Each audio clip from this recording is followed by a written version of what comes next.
નમસ્કાર. આજના સમયમાં શિક્ષણ માત્ર પુસ્તકો સુધી મર્યાદિત રહ્યું નથી. નિયમિત અભ્યાસ, એકાગ્રતા અને યોગ્ય માર્ગદર્શન ખૂબ જ જરૂરી છે. પરંતુ એક મહત્વની વાત, માત્ર માર્ક્સ જ નહીં, સ્કિલ્સ, આત્મવિશ્વાસ અને સમજ પણ એટલી જ મહત્વની છે. વિદ્યાર્થીઓ માટે સ્પર્ધા, સમયનું આયોજન અને પોઝિટિવ વિચાર પણ ખૂબ જ જરૂરી છે. ચાલો સાંભળીએ એક વિદ્યાર્થી શું કહે છે આજના શિક્ષણ વિશે. તો જીલભાઈ, આપણે આજે એક અગત્યની વાત કરવા જઈ રહ્યા છીએ. તો એ વાત છે અત્યારે જે સૌથી વધુ જે અગત્યનું હોય છે, જે બાળકો માટે, જે એમનું ભવિષ્ય માટે, તો એ છે શિક્ષણ. તો એ શિક્ષણ મેળવવા માટે શું જરૂરી છે? પહેલાં તો પહેલાં તો આપણા જીવનના અંદર એકાગ્રતા, માર્ગદર્શન અને સારામાં સારી વસ્તુ શીખવા માટે ઈચ્છુતા રહેવી જોઈએ. તો તમે શિક્ષણમાં ઘણી રીતે આગળ વધી શકો છો. એટલે શિક્ષણ તો બહુ સારી રીતે મદદ પણ થઈ શકે છે આગળના સમયમાં. તો જીલભાઈ, આપણે જે શિક્ષણનો પાયો કહેવાય આપણે જીવનની અંદર, તો એ સૌથી પહેલાં તો ક્યાંથી મળતું હોય છે? શિક્ષણનો પહેલાં તો આપણે માથી જ શરૂઆત થાય છે. શિક્ષણ જ આપણે પહેલાં આપણી મા લે છે, પછી આપણે સ્કૂલમાં જઈએ છીએ, પછી આપણે કોલેજમાં જઈએ છીએ અને ઘણી જગ્યાએ આપણે જઈએ છીએ અને આપણે શિક્ષણ મેળવતા જઈએ છીએ. તો જીલભાઈ, તમને લાગે છે કે શિક્ષણના અંદર એકલા માર્ક્સ પણ જરૂરી હોય છે? ના, એટલા માર્ક્સ તો જરૂરી રીતે નથી હોતી. આપણા અંદર સ્કિલ, ડેવલપમેન્ટ અને ઘણી બધી વસ્તુની આપણા અંદર જરૂર પડે છે. તો જ આપણે શિક્ષણ અને બેનું મિશ્રણ કરીને આપણે આગળ વધી શકીશું. માર્ક્સ તો બધી જગ્યાએ કામ તો નથી જ આવવાના. તો જીલભાઈ, તમે જે તમારા જીવનની અંદર જે અભ્યાસ કરી રહ્યા છો, તો એના અંદર સૌથી રૂટીન અભ્યાસ કયો હોય છે? હું પહેલાં મારા કોલેજનું કામ પૂરું કરું છું અને પછી મારા બીજા બધા કામ પૂર્ણ કરું છું ને પછી છેલ્લામાં છેલ્લા ક્રિકેટ, વોલીબોલ ને બધું પછી રમવા જાઉં છું. તો જે ટાઈમે તમારો પરીક્ષાનો ટાઈમ હોય છે, તો એ પરીક્ષાના ટાઈમમાં તમે શું કરો? અમે પરીક્ષાના ટાઈમે એકાગ્રતાથી ભણીએ છીએ અને ભાઈબંધોની પણ મદદ લઈએ છીએ. એટલે અમને સ્ટ્રેસ અને કશું પણ થતું નથી એના લીધે. કોઈ શિક્ષણ સિવાય બીજી કોઈ સ્પર્ધાઓમાં ભાગ લેતા હોય એવું કંઈ? શિક્ષણ સિવાય અમે વોલીબોલ, ક્રિકેટ, ફૂટબોલ, ટેકનોલોજીની જે ઘણી બધી સ્પર્ધા હોય છે, અત્યારે કેગલ કરીને હોય છે, એમાં ડેટા સાયન્સના બધા પ્લેયરો આવે છે, એના સાથે અમે સ્પર્ધા પણ કરીએ છીએ.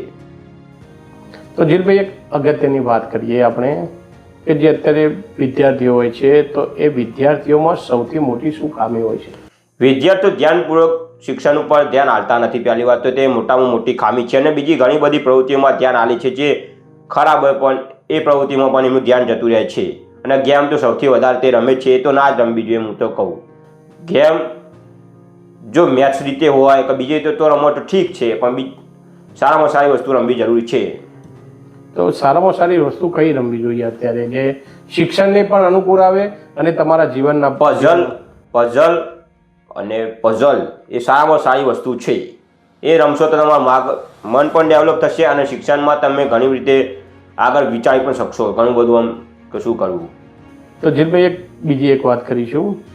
જે અત્યારે શિક્ષણ તમે જે ભણવા વિદ્યાર્થી જઈ રહ્યા હો છો તમે, તો એના અંદર તમારું મિત્રનું ગ્રુપ હોય અને જે શિક્ષકો એ તમારા શું મદદરૂપ થાય છે સૌથી વધારે? મારા મિત્રો મને ઘણી બધી વસ્તુઓ શીખવે છે, જેનાથી હું સારા માર્ક્સ અને ઘણી બધી વસ્તુ શીખી શકું છું. અને મારા જે ટીચરો છે તે પણ ઘણી બધી મદદ પણ કરે છે. ધારી કે ટ્યુટોરિયલ અને પ્રેક્ટિકલ ને બધું આલે છે, ત્યાંથી હું સારી રીતે મહેનત કરી શકું અને આગળ વધી શકું છું. તો જીલભાઈ, આપણે બીજી એક વાત કરીશું કે અત્યારે જે શિક્ષણ પાછળ તમારું જે ભણતર હોય છે, તો એના અંદર તમારા મા બાપની જે વાત કરીએ તો મા બાપનું કેવું પ્રેશર હોય છે વિદ્યાર્થીઓ પર? મા બાપ તો ઘણું બધું પ્રેશર આલતા જ હોય છે, પણ એ તો ના જ આલવું જોઈએ. શિક્ષણ એ જીવનમાં આગળ વધારવા માટે પણ જરૂરી છે, તો નો ડાઉટ, પણ તમે એના લઈને બહુ પોસ્પેક્ટિવ રીતે ના લો તો સારું છે. પોઝિટિવ રીતે લો એને. એટલે પ્રેશર એટલે કેવું પ્રેશર? કે તમે ભણ જ કરો કે બીજી કોઈ વસ્તુ જ ના કરો, તમે આ વસ્તુમાં તમારે જવાની જરૂર નથી, એ તો ના જ કરવું જોઈએ. બધી વસ્તુ તેને કરવા માટે પ્રેરણા આપવી જોઈએ કે તું ભણ, સારું બહાર જા, સારું રમ, સારી પ્રવૃત્તિ. એનાથી અમે તેને ભણવામાં અને બીજી રીતે પણ તે આગળ વધી શકે છે. તમારે એવું કહેવું છે કે શિક્ષણ સાથે રમત ગમત, તમારું એવું કહેવું છે? હા, મારું એવું કહેવું છે કે શિક્ષણ સાથે રમત ગમત કરવી જ પણ જોઈએ. અત્યારે જે જીલભાઈ વાત કરીએ તો ટેકનોલોજી, જે અત્યારે શિક્ષણમાં ટેકનોલોજીનો જે વધારો થઈ રહ્યો છે તો આ બાબતે તમે શું કહેશો? આપણે ટેકનોલોજી તો શીખવી જ જોઈએ. જો ટેકનોલોજી શીખીશું તો આપણે જીવનમાં અને ઘણી જગ્યાએ આપણને તે મદદ થશે અને તે આપણે તે આગળ પણ વધી શકીશું. તમારું જે શિક્ષણ, જે વિદ્યાર્થીનું ભણતર, તો આ બાબતે તમે બીજા વિદ્યાર્થીઓને શું સલાહ આપશો, સંદેશો આપશો? તમે શિક્ષણ લેશો તો તમારું જીવન સફળતા અને પ્રગતિ અને ઘણી બધી રીતે તમારી મદદ થશે. શિક્ષણમાં તમે સારો નિર્ણય પણ લઈ શકશો જો સારી જગ્યાએ ગયા છો તો.